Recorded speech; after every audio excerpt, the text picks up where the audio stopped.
Happy Friday, everybody. First off, I want to thank you for watching another one of my videos. And if this is your first time, my name is Lance. I am a longtime team leader of the Abacus Group.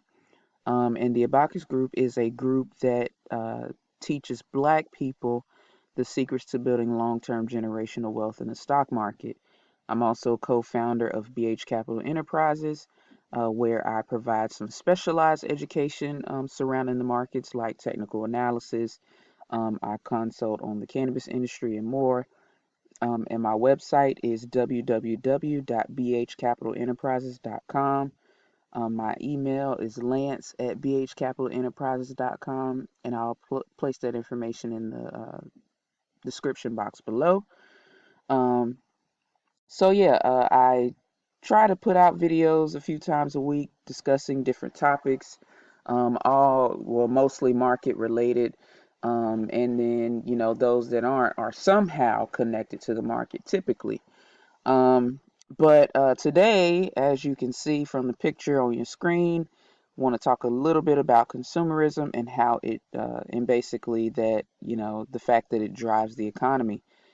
So basically, I mean, at the end of the day, it, the overall health of an economy is judged on how much it produces and how much it consumes. Um, so you don't have to be uh, an Ivy League educated expert or anything like that to really have some insight into the health of an economy. Just look around you. Look at how much money you and your family spent over the holidays this past year, compared to previous years. What I observed for my family and other families is that people were spending less. Although people were spending more online, I think overall people were spending less than previous years. Um, Pretty much everything about this system and capitalism is how to extract as much money from consumers as possible. And if we're not consuming, then the wheel of the economy doesn't spin. You know, we we need food. We buy food, so that provides work for, the farmers and the people that, the manufacturers, the distributors, the grocery stores, et cetera, et cetera. But if we're not buying things, then that stops that whole chain. Um, of course, people are not going to stop buying food, but that's just an example of, how to think about it. So think about, in hard times, what industries thrive the most.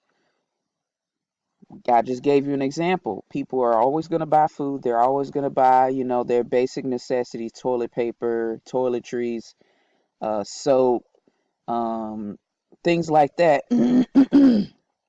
But people are not going to do a whole lot of the extracurricular stuff when there's a recession, or when the economy's not as strong as it was in previous years. So people aren't going to be traveling as much, going on vacations as much. Um, but when things are great, people are, they're shopping. The malls are just packed like crazy, all throughout the year, really, and especially during the holidays. Um, it's Capitalism and many other things feed that consumerism, in my opinion. But consumerism has its importance because, like I said, if we're not consuming, the wheel stops spinning.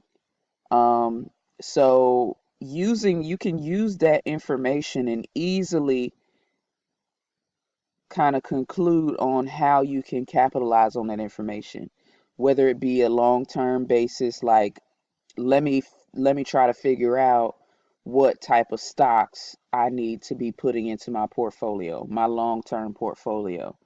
Um, or let me figure out what type of stocks I need to be looking at for short-term cash flow, so options trading.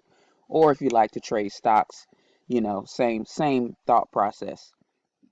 What else did I want to say about consumerism? Um, Consumerism in and of itself is not a bad thing. So I hope you gathered that from my discussion, because I'm not shaming consumers, because I also consume. I buy things all the time. I go to the grocery store and I shop. I go on Amazon and I shop. I consume.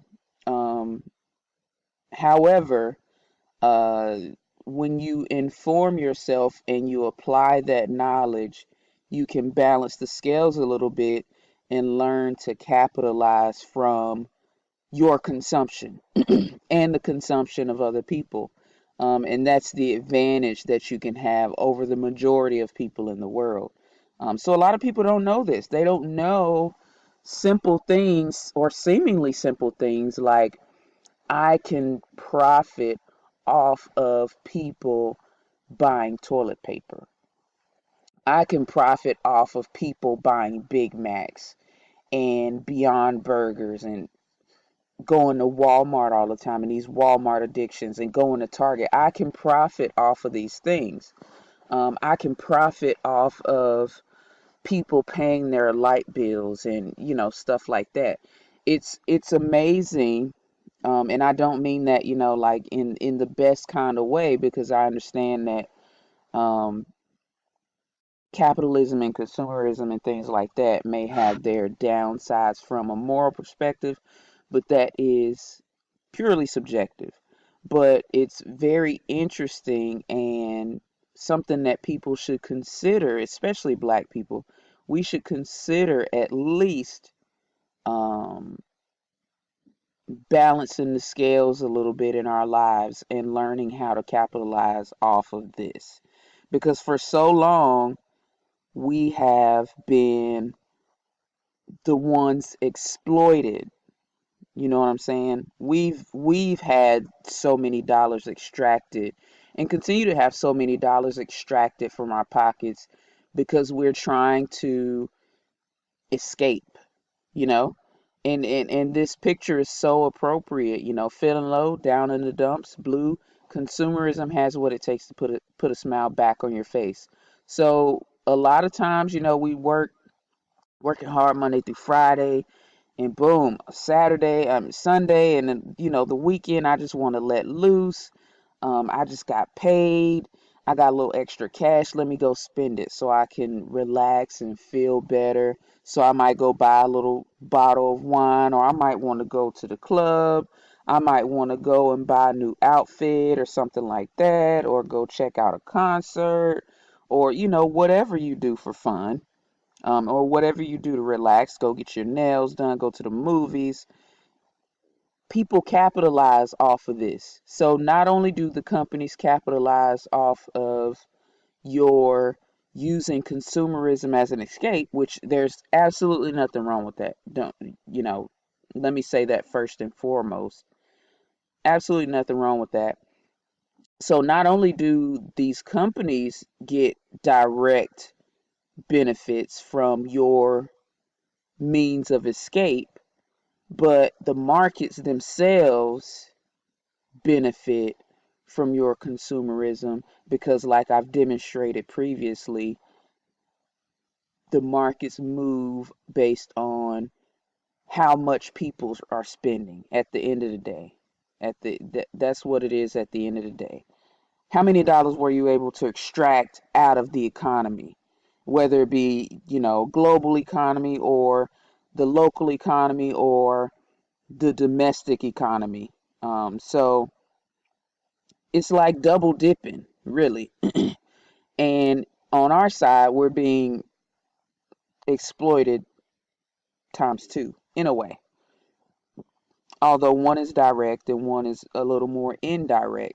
So when you learn to um, invest in the markets, and you start arming yourself with information, you start applying it, building yourself a long-term portfolio, learning to trade options, yada yada yada.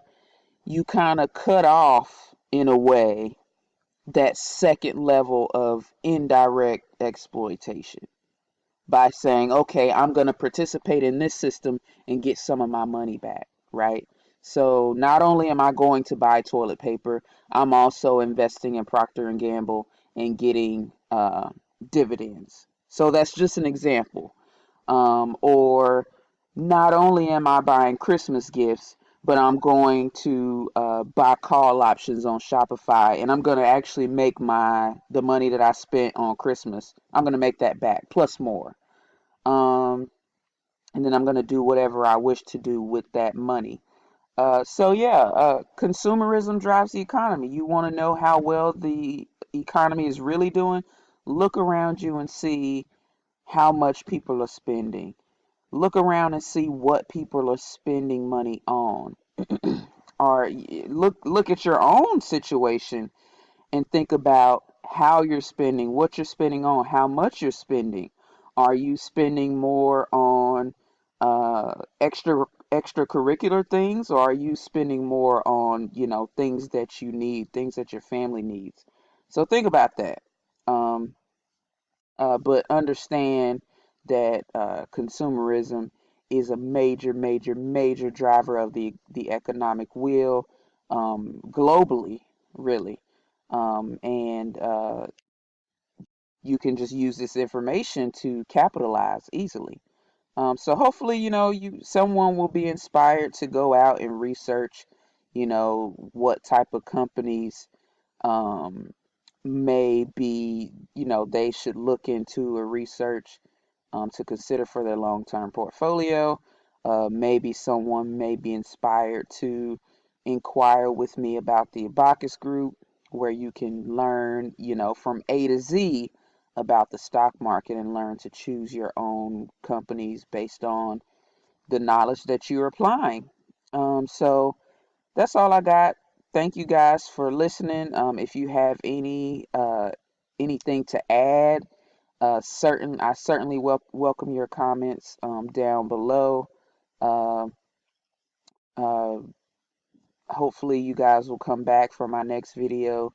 I tend to try to put them out on Monday, Wednesdays, and Fridays. Also, I didn't want to forget, I am doing a monthly series that basically is designed to remove a lot of the fear and hesitation that Black people have with taking a chance on the markets. And I'm going to be doing them once a month for free. Uh, every single month this year, I'm planning to, and each month will be a different topic, relatable topic. And the first one this month is on January 25th at 10:30 a.m. Eastern Standard Time. So I'll talk for maybe about an hour, field some questions and things like that. I'll also be recording. I might post it here on YouTube. I'm not sure, but that's the plan. Like I said, designed to help, Black people get a little more comfortable with learning to, or wanting to learn to invest in the markets. Um, I think it's a very important undertaking. Hopefully, some of you guys will inquire with me. I've had a lot of interest so far, so I'm excited about that. Um, so far, I have all my topics planned out until May. So still lot more work to do. But this is a task that I'm taking on for the year. So I'll definitely try to stick with it as long as there's some interest. But yeah, so if you have any questions about that, any questions about the Abacus, or any questions about my services at all, or you just want to talk shop, I'm happy to chat. Um, but thanks for watching. And remember that the dream never sleeps.